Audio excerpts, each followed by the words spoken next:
नमस्कार,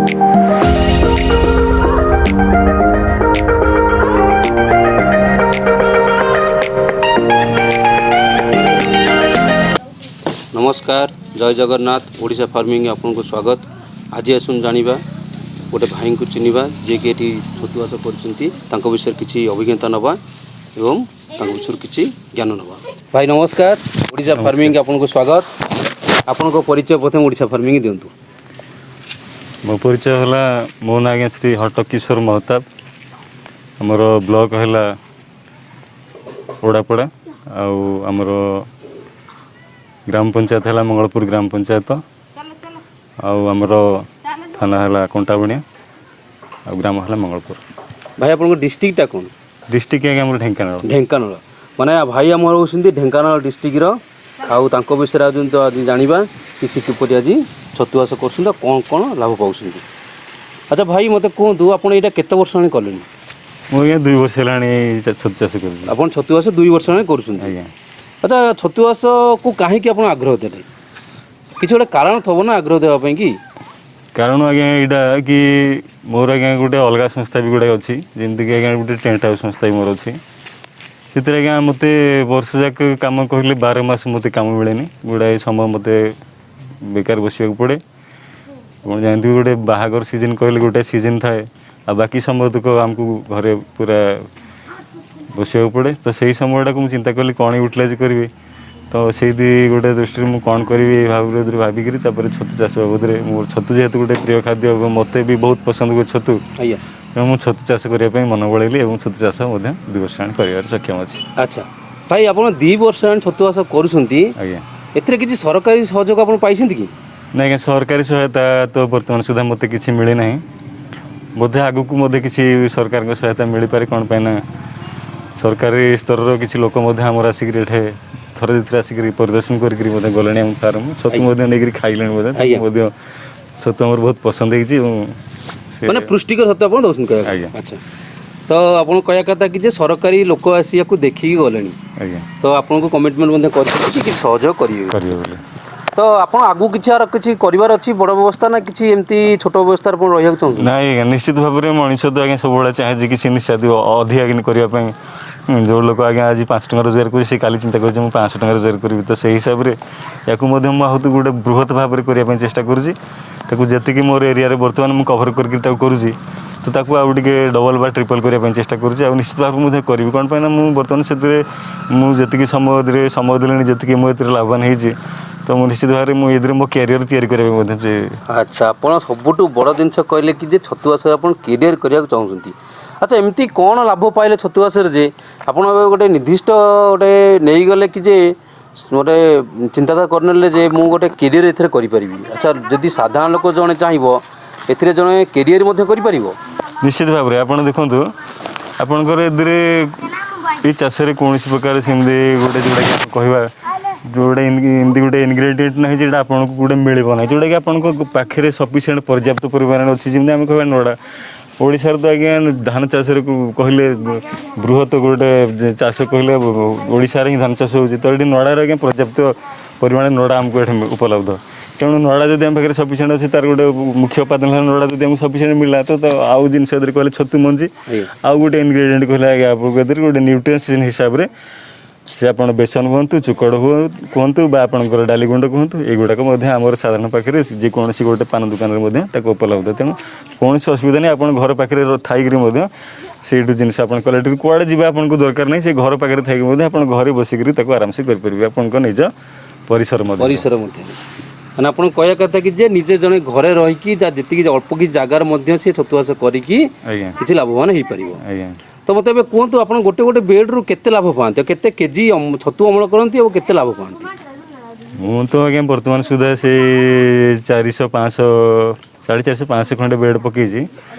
पाखापाखि मुझे 5 क्विंटाल खंडे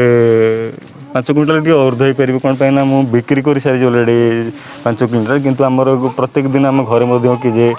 आधा केजी 1.5 केजी एमती आम व्यवहार करुचु आउ तो हिसाब से जोड़े मो खातार रेकर्ड मुझे के लिखी ना तेणु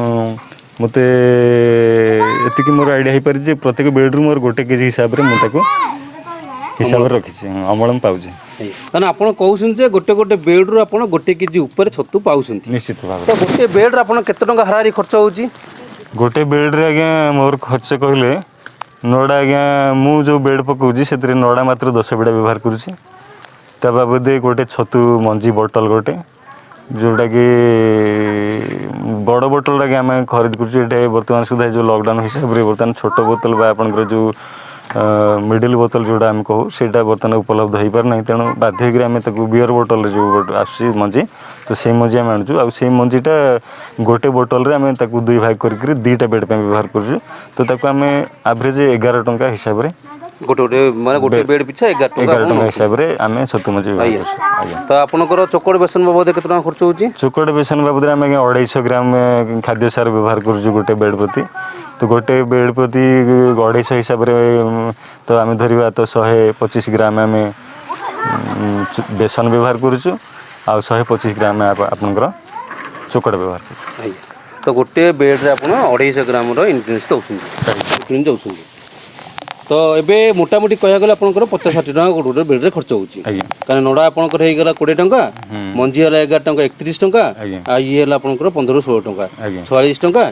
एक हिसाब रे 50-60 टका गोटे बेड रे आपण खर्च करछन तो मते कहंतु एबे आपण निजे करछन ना काहाकू लगैछन लोक आमर लोक आज्ञा भी आसिक कम करती किंतु एठी आमर जेहेतु जन गोटे शिल्पांचल एरिया एठी सब बेले लेबर ऊपर निर्भर करवाटा संभव हो पारुनी तेणु बाध्य संपूर्ण समय कहले मुझे विनियोग कर अच्छा गोटे लेबर जब आप लगाती तो बेड पिछा आप केते टका खर्च हम तो बेड पिछा आम निजे कम करूँ अथवा कौन लेबर द्वारा करूँ निश्चित भाव में आम 20 टंका हिसाब से बेड प्रति आम गोटे बेड रे 20 टंका ही लेबर चार्ज हिसाब करूँ तो 50-70 टका बेड खर्च होता लेबर बाबद 20 टका 70 टका आप बेड खर्च होगी तो गोटे बेड रे 70 टका खर्च कले और गोटे केजी छतु बाहर कले तो बर्तमान कहतु गोटे केजी छतु को आप केते टंका बिकती आमर ये स्थानीय मार्केट रे आम गाँ लोक हिसाब से आम ये 150 टंकार साधारण लोक बिक्री करुचु आ बेपारी को 10 टंका कम हिसाब से माने 140 टंकार बिक्री करूँ किंतु वर्तमान जेहेतु टिके छतु अमल कमिगला क्लाइमेट रे टिके परिवर्तन पागर टिके परिवर्तन आसगलानी टिके ठंडा आसगला तेणु से हिसाब से आम 20 टंका एक्सट्रा जोड़ीचु जोटा कि बर्तमान हिसाब से 170 टंकार आम छतु गोटे केजी की बिक्री करूँ